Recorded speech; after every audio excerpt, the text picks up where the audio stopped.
Kepala suku Goblin menatap tajam ke arah kerumunan prajurit. Ian dan para prajurit yang sebelumnya terkena serangan masih belum sepenuhnya pulih. Serangan berikutnya meluncur langsung ke arah Ian. Ian melompat menghindar, namun ledakan dahsyat tetap menghantamnya. Tubuhnya terhempas ke tanah, dadanya terbakar kuat. Panik mulai merayap ketika bar darahnya merosot cepat. Namun sesaat kemudian, aura hijau menyelimuti tubuhnya. Healing Light aktif. Ian tersentak, Harin berdiri tak jauh darinya. Kedua tangannya masih bercahaya. Ian menatapnya dan mengangguk pelan. Terima kasih. Harin tersenyum, bangga, dan sedikit lega. Ian bangkit. Lee, ayo kita balas. Ia memberi perintah singkat. Tarik perhatiannya goblin itu. Tapi jangan terlalu memaksakan diri. Lee mengaum pelan, lalu melesat maju. Ian meraih busurnya. Anak panah ditarik hingga batas maksimal. Lee fokus, bergerak lincah, mencari celah untuk menyerang. Di sisi lain, kepala suku goblin mengamuk, menghantam prajurit satu persatu. Saat ia terlalu fokus, Lee menerjang dari belakang. Kepala suku berbalik, bersiap menahan serangan. Dan di saat itulah, Ian melihat celahnya. Anak panah melesat, menembus kerumunan prajurit, membelah udara. Kepala suku goblin menatap lurus ke depan, terlambat menyadari bahaya. Duk! Anak panah menancap tepat di kepalanya. Tubuh goblin itu terhuyung, lalu ambruk ke tanah. Cahaya di matanya memudar perlahan. Hening sesaat. Para prajurit terdiam, seolah tak percaya. Kemudian, notifikasi muncul. Kepala suku goblin telah dikalahkan. Sorak-sorai meledak di seluruh medan perang. Notifikasi demi notifikasi membanjiri pandangan Ian. Quest penaklukan camp goblin selesai. Level naik. Level 30 tercapai. 2 skill baru terbuka. Assign skill to summon, Spatial Exchange. Belum sempat Ian memeriksanya, kepala pasukan menghampiri. Ia menjulurkan tangan dengan ekspresi tulus. Kerja bagus, kau yang mengalahkan kepala suku goblin itu. Ian menjabatnya dan tersenyum bangga. Hati-hati di jalan pulang ya, pesan sang kepala pasukan sebelum berbalik, kemudian memuji para prajurit yang telah bertarung habis-habisan. Sorakan kembali menggema di udara. Selesai dengan hal itu, Ian duduk, mengusap kepala Lee dengan penuh bangga. Ia kemudian membuka skill bar. Skill yang pertama adalah Assign Skill to Summon. Kemampuan yang memungkinkan memberikan satu skill pada summon dengan biaya 20 potensi. Lee kini hanya tersisa 6 potensi setelah evolusi. Ian bimbang, evolusi berikutnya atau skill. Namun akhirnya ia tersenyum. Dan Ian memutuskan untuk memberikan Lee skill karena lebih menguntungkan untuk jangka panjang. Skill kedua, Spatial Exchange, memungkinkan pertukaran posisi antara summoner dan summon. Ia sedikit kecewa, tak mendapat skill serangan atau penangkapan, namun tetap puas. Keduanya sangat berguna di pertempuran. Ian, Harin melambai dan menghampiri. Ian melambai Harin pelan. Harin kemudian menunduk sopan. Terima kasih, tanpamu, aku tak mungkin menyelesaikan quest ini. Ian menggeleng, kau juga banyak membantu. Tidak, jawab Harin lembut. Aku tak akan berhasil tanpa kamu. Ian menetuk Lee dan berkata, justru dia yang paling berjasa. Harin tersenyum dan memeluk Lee. Kau petarung hebat, ucapnya. Tiba-tiba, sosok bayangan muncul di belakang mereka. Seorang pria berambut pirang melangkah maju. Ah, maaf. Kami terlalu fokus dengan misi sampai lupa memperkenalkan diri. Aku Lukin. Ian menjabat tangannya dengan ramah, menyebutkan memperkenalkan diri. Tanpa basa-basi, Lukin langsung menawarkan quest lain kepada Ian. Sebuah quest tersembunyi, lanjutan dari penaklukan camp ini, ucap Lukin. Ian menimbang, levelnya naik cukup pesat. Namun nalurinya berteriak, ada yang tidak beres. 2 dari mereka jelas berlevel di atas 50, pikirnya. Terlalu tinggi untuk tertarik pada party Ian. Meski perasaan buruk itu menguat, Ian tetap mendengarkan. Targetnya Goblin Priest di terowongan belakang barak, jelas Lukin. Lebih lemah dari kepala suku, namun kami bertiga akan tetap kesulitan. Lalu Lukin tersenyum menambahkan, kau punya artefak pemanggilan yang kuat, itu alasan kami mengajakmu. Ian tertegun, lalu mengerti. Mereka mengira Lee dipanggil menggunakan artefak sihir, dan itu berarti satu hal, player kill. Senyum tipis dan dingin muncul di wajah Ian. "Baik," katanya santai, "aku ikut." Dalam hatinya, Ian sudah mengambil keputusan. Kali ini, aku yang akan memberi pelajaran. Sambil terus melangkah, Ian menghubungi Harin melalui chat pribadi. Percakapan yang tentu saja tak diketahui oleh Party Lukin. Harin sempat heran melihat pesan itu masuk. Kenapa Ian tiba-tiba menghubungiku? Ian hanya membalas singkat, memintanya menunggu sebentar. Di hadapan Party Lukin, Ian bersandiwara. Ia meminta izin dengan sopan, berpura-pura ingin menanyakan pendapat rekan partinya, Harin, terlebih dahulu. Lukin tersenyum dan mengangguk, sama sekali tak curiga. Ian lalu berpura-pura bertanya pada Harin soal quest tambahan itu. Namun di dalam chat pribadi, nadanya berubah dingin. Mereka mungkin akan melakukan player kill. Harin tertegun, keningnya mengerut. Ian melanjutkan, menjelaskan kemungkinan Party Lukin akan menyerang mereka begitu ada kesempatan saat menjalankan quest tambahan tersebut. Dengan sedikit cemas, Harin bertanya apa yang harus mereka lakukan. Ian meminta Harin menjawab pertanyaan sebelumnya dulu, agar Party Lukin tidak mencium sesuatu yang aneh. Dengan nada ceria yang dipaksakan, Harin menyampaikan pada Party Lukin bahwa tak ada alasan untuk menolak tawaran bagus itu. Lukin tampak puas mendengar jawabannya. Tatapan Harin lalu beralih ke Ian. Dalam chat pribadi, ia kembali bertanya soal rencana mereka. Ian hanya menjawab santai, memintanya untuk percaya padanya. Senyum lebar terukir di wajah Ian. Dalam hati, ia sudah berjanji akan memberi pelajaran pada Party Lukin. Adegan kemudian berpindah. Seorang pria duduk santai di atas batu besar, meregangkan tubuhnya sambil menikmati angin pegunungan. Dialah Profesor Lee Chin-wook. Sambil memandangi hamparan alam Kailan, sang profesor bergumam bahwa ia akan meyakinkan anggota klub mendaki untuk naik gunung bulan depan di Kailan. Ia membuka tasnya, mengambil bekal, dan menikmati makanan ditemani udara sejuk. Tiba-tiba ia tersentak, seolah hampir melupakan sesuatu. Sedetik kemudian, ia memanggil seekor serigala. Tak disangka, profesor itu juga seorang summoner. Ia melemparkan potongan daging besar pada summonnya, lalu tersenyum puas. Pikirannya melayang pada Ian, muridnya yang mungkin sedang bermain Kailan juga. Kelas apa yang dia ambil ya? Summoner juga kah mungkin? Gumamnya pelan. Adegan kembali berpindah, kali ini ke dalam sebuah gua. Lukin berdiri di tengah kerumunan, dengan penuh percaya diri mengomando serangan bersama partinya. Dalam hati, ia yakin mereka sudah mendekati akhir quest. Goblin Priest tersembunyi pasti akan segera muncul. Rencananya sederhana, namun kejam. Saat Ian dan Harin sibuk menghadapi Goblin Priest, ia dan ketiga temannya akan berpura-pura membantu, lalu menikah mereka dari belakang. Artefak itu akan jadi milik mereka. 10 juta won sudah terbayang di kepalanya. Namun dari kejauhan, Ian menangkap ekspresi Lukin. Sekilas saja cukup. Ian tahu mereka masih berada tepat di dalam alur rencana busuk Party Lukin. Ia menatap Harin dan membuka chat pribadi. Bos akan segera muncul. Harin bertanya apa yang akan mereka lakukan. Ian memberi kode agar Harin memperhatikan area di depan, tempat yang menyerupai penjara bawah tanah. Ian menjelaskan dengan tenang, 5 detik setelah mereka masuk, Goblin Priest akan muncul, dan pintu akan terkunci oleh jeruji besi. Rencananya jelas, mereka akan mengikuti Party Lukin dari belakang. Saat Ian memberi sinyal, Harin harus melompat mundur secepat mungkin. Harin mengangguk mengerti. Pertempuran kemudian berlanjut. Lee dengan cekatan menghabisi goblin demi goblin. Ian berpura-pura peduli, menanyakan apakah Lukin baik-baik saja, lalu menyarankan mereka melangkah lebih jauh ke depan. Di dalam hati Lukin mencibir. Ian benar-benar bodoh, sama sekali tak sadar dengan niat kami. Namun kenyataannya justru terbalik. Ian mengetahui segalanya, dan senyum lebarnya menjadi bukti. Mereka tiba di bagian terdalam gua. Area menyerupai penjara. Lukin menjelaskan bahwa Goblin Priest dan Goblin Berserker akan muncul di sana. Tepat seperti yang Ian duga. Ian mulai menjalankan rencananya. Ia memerintahkan Lee untuk maju lebih dulu. Lukin dan rekan-rekannya mengikuti dari belakang. Ian memerhatikan batas jeruji dengan seksama.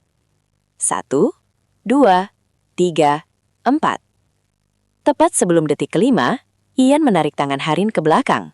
Dentang. Jeruji besi jatuh menutup area. Debu berterbangan. Ian dan Harin berada di luar. Lee, Lukin, dan partinya terperangkap di dalam. "Apa yang kau lakukan?" teriak Lukin. Ian tersenyum tipis. "Serius bertanya begitu?" Ia mengungkap semuanya, bahwa ia tahu rencana player kill mereka sejak awal. Wajah Lukin berubah pucat. Ian melanjutkan dengan ekspresi menyebalkan. Ia tak punya alasan untuk bermain lebih lama dengan mereka. Lukin tertawa mengejek, mengatakan Ian tak paham mekanisme quest. Jalan keluar tak akan terbuka sebelum Goblin Priest dikalahkan. Setelah itu, katanya dingin, "Giliran kalian." Kini Ian benar-benar yakin. Niat jahat itu nyata sejak awal. Namun ada satu hal yang luput dari perhatian Lukin. Lee masih berada di dalam. Ian dengan cepat memerintahkan Lee menggigit Falcon. Falcon menerima serangan parah. Lukin murka dan bergegas menolong rekannya. Namun saat itulah Ian dengan cerdik meng-unsummon Lee. Dalam sekejap, 6 pasang mata menyala di kegelapan. Goblin Priest dan Goblin Berserker berdiri di hadapan parti Lukin. Lukin tersadar, pertarungan sesungguhnya baru saja dimulai. Lukin semakin murka. Umpatan kasar meluncur tanpa jeda. "Kau pikir ini cukup untuk menjatuhkan kami, Ian?" teriaknya lantang. "Kami akan mengalahkan bos ini, lalu menghancurkanmu." Ian hanya duduk santai di luar jeruji, menopang dagu dengan tangan. Wajahnya datar, bahkan sedikit bosan. "Biasanya," katanya ringan, "kalimat klise penjahat seperti itu tidak pernah benar-benar terjadi," lanjutnya. Urat di leher Lukin menegang. Di dalam arena, Goblin Priest mengangkat tongkatnya, sementara 2 Goblin Berserker menghentakkan kapak ke tanah. Pertarungan dimulai. Parti Lukin bersiap, meski Falcon masih cedera akibat gigitan Lee tadi. Milan menahan sabetan Berserker dengan pedangnya. Lukin mengangkat perisai, menahan ayunan kapak berat yang hampir membuatnya terhuyung. Dengan tebasan tajam, ia berhasil melukai salah satu Berserker. Namun cahaya hijau muncul. Goblin Priest menyembuhkan luka itu dalam sekejap. "Kita habisi Priest dulu," seru Lukin. "Serahkan padaku," teriak Falcon. Tombaknya melesat cepat, menembus dada Goblin Priest dengan presisi. Senyum percaya diri terbit di wajah Lukin. Namun sedetik kemudian, aura merah gelap menyelimuti kedua Goblin Berserker. Status meningkat, serangan naik drastis, buff diaktifkan. Lukin membeku. Di luar jeruji, Harin mengangkat tangannya pelan, menandakan Harin yang mengaktifkan buff itu. Wajah Lukin berubah kesal dan pucat. Harin bahkan menambahkan beberapa buff lagi. Kekuatan, kecepatan, pertahanan, semuanya meningkat. "Apa sudah cukup?" tanya Harin polos kepada Ian. Ian menyeringai. "Harusnya sekalian di-heal juga nggak sih?" Harin tersenyum tipis. "Perlu ya?" Ekspresi Lukin, Milan, dan Falcon berubah memelas. "Jangan..." Cahaya penyembuhan menyelimuti para goblin. Dengan buff dan heal yang terus menguatkan musuh, pertahanan parti Lukin runtuh satu persatu. Jeritan mereka menggema di dalam gua. Quest pun gagal. Adegan berpindah ke tengah kota. Harin duduk santai di atas punggung Lee, sementara Ian berjalan di samping mereka. "Item mereka lumayan bagus," ujar Ian. "Sayang mentalnya pecundang." Ia menyarankan pergi ke rumah lelang. Harin berkali-kali berterima kasih, karena questnya selesai bahkan mendapat keuntungan besar. Ian hanya mengangkat bahu. "Kamu juga bekerja keras, Harin," ucapnya. Salah satu drop terbaik dari parti Lukin adalah sebuah kalung. Namun sayang, mereka harus membaginya, seru Ian. Namun Ian bergumam dalam hati. Ia tak menyangka, Harin terlihat begitu bersemangat saat para goblin menghajar Lukin tadi. Di rumah lelang, item mereka terjual dengan harga tinggi. Gold bertambah signifikan. Ian tersenyum puas. Namun ada satu benda aneh, sebuah kerikil kecil yang jatuh dari parti Lukin. Deskripsinya tak bisa diidentifikasi. "Daripada dibuang, simpan saja," gumam Ian. Harin memanggilnya. Ia sudah selesai membeli bahan-bahan untuk quest chefnya. "Kita lapor quest dulu," tutur Ian. Di rumah penjaga, mereka menemui Raphael. Setelah laporan selesai, notifikasi muncul. Level Ian naik ke level 34. Hadiah, 56.000 gold. Harin berseru senang. "Aku naik ke level 46. Tak lupa Ian mengucapkan selamat kepada Harin. Namun sebelum pergi, Ian teringat sesuatu. Aku menemukan Goblin Priest di belakang camp, katanya sambil menunjukkan kalung itu. Rafael terkejut. Notifikasi tambahan muncul, quest tambahan selesai. Ian naik ke level 35. Senyum lebar terukir di wajahnya. Rafael menghela napas panjang. Kami mencari goblin itu selama sebulan. Bagaimana kau menemukannya? Ian menjawab singkat. Aku beruntung. Rafael menatapnya. Itu bukan sekedar keberuntungan. Ia mengambil sebuah gulungan. Kau pantas mendapatkan ini. Mata Ian membelalat. Gulungan itu terbuka perlahan di hadapannya. Dan cahaya kuning terang memancar keluar, menyilaukan ruangan. Kilauan kuning itu perlahan meredup. Sebuah notifikasi muncul di hadapan Ian. Quest reward diterima, surat rekomendasi ujian mercenary, Kekaisaran Lucefel. Rafael tersenyum tipis. Pergilah ke Mulan, ambil ujian itu, kau pantas. Ian membungkuk ringan, percaya diri. Aku pasti mengambilnya. Rafael bahkan menyerahkan rekomendasi yang sama pada Harin. Mulan, Harin mengernyit. Ian menjelaskan dengan tenang. Di dunia Kailan, ada 5 benua besar, namun baru satu yang sepenuhnya terbuka. Kolonar dan Malaka baru saja dirilis. Di Kolonar berdiri Kekaisaran Lucefel, dan Mulan adalah ibu kotanya, dinamai dari mantan pahlawan agung Kekaisaran itu. Harin mengangguk pelan. Namun di dalam hati, Ian bergumam. Ia sebenarnya belum punya alasan kuat mengambil ujian itu sebelum level 50. Untungnya apa? Tanya Harin lagi. Ian menjawab, jika ia mendapat lencana mercenary, NPC akan lebih mudah memberinya quest. Banyak permintaan khusus hanya tersedia lewat guild. Peringkat lencana juga menyesuaikan kemampuan tempur.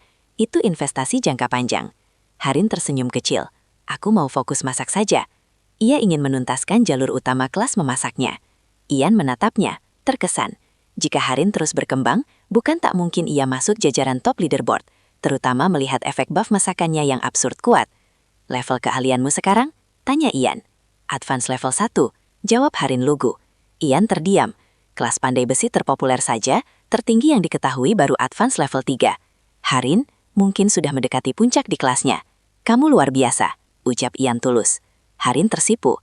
Ia mengirim permintaan pertemanan, namun ragu Ian tetap menerimanya. Lalu sebuah kotak makan diberikan padanya oleh Harin. Apa ini? Aku masak waktu nunggu kamu. Daging panggang beraroma menggoda memenuhi kotak itu. Ian tersenyum. Aku akan menikmatinya.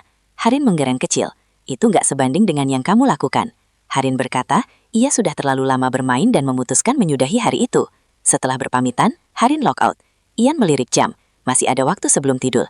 Ia memutuskan makan malam di dunia nyata. Ayam goreng sebagai hadiah atas hari yang luar biasa. Keesokan harinya di Kailan, Ian dan Lee melesat di atas tanah coklat berdebu. Angin menerpa wajah Ian yang tampak panik. Lebih cepat, Lee. Di kejauhan, sebuah kapal hampir meninggalkan dermaga. Itulah tujuannya. Ian pernah ke sana, tapi itu sudah lama.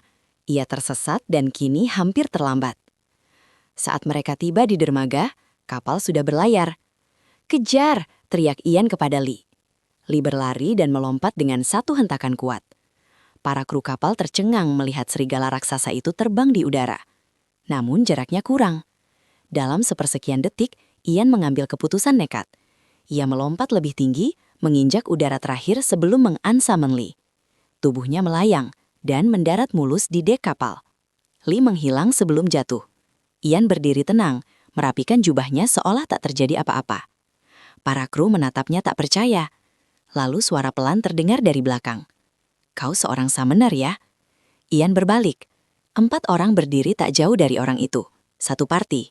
Kenapa kau bertanya? Tanya Ian waspada. Pria itu hanya tersenyum.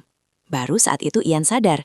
Di kapal sebesar ini, hanya ada dia dan party itu sebagai pemain. Mereka berkata mereka penasaran. Ian merogoh tongkatnya. Dalam hati ia menyimpulkan satu hal. Kemungkinan mereka player kill. Ian terhentak. Namun bukan serangan yang datang, melainkan tatapan berbinar penuh kekaguman. Keempat orang itu justru menatap ke arah Ian dengan pipi memerah. Serigalanya besar banget, keren parah. Gimana caranya dapat summon kayak gitu? Boleh dielus nggak? Ian membeku. Semua kecurigaannya barusan ternyata berlebihan. Ian mengalihkan pembicaraan. Kalian ke Pulau Abyssal untuk quest. Seorang pria berambut pirang mengangguk.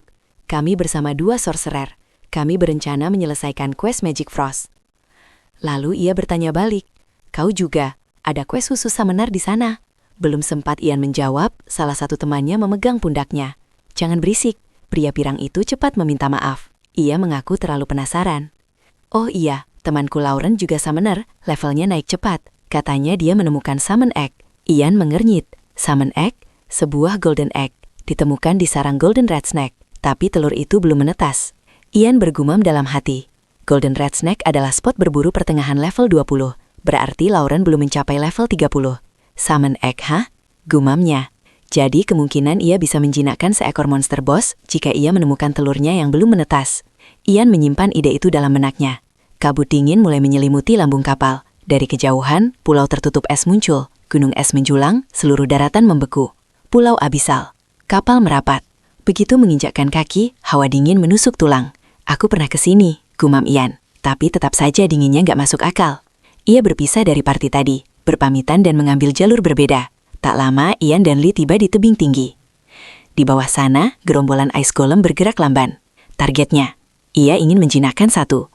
Sebelum bertarung, Ian duduk beristirahat. Ia mengeluarkan makanan buatan Harin. Sebuah meatball dilempar ke udara. Lee melompat, menangkapnya dengan sekali gigitan. Buff aktif, vitality dan agility naik. Ian membelalak. Serius? 2 buff sekaligus? Gumamnya. Ia memikirkan untuk mencoba mencicipi kue yang sama, namun aroma aneh membuatnya meringis. Ah, jadi ini khusus summon. Ia tertawa kecil, kagum pada Harin. Sebagai gantinya, ia membuka kotak lain, daging panggang harum.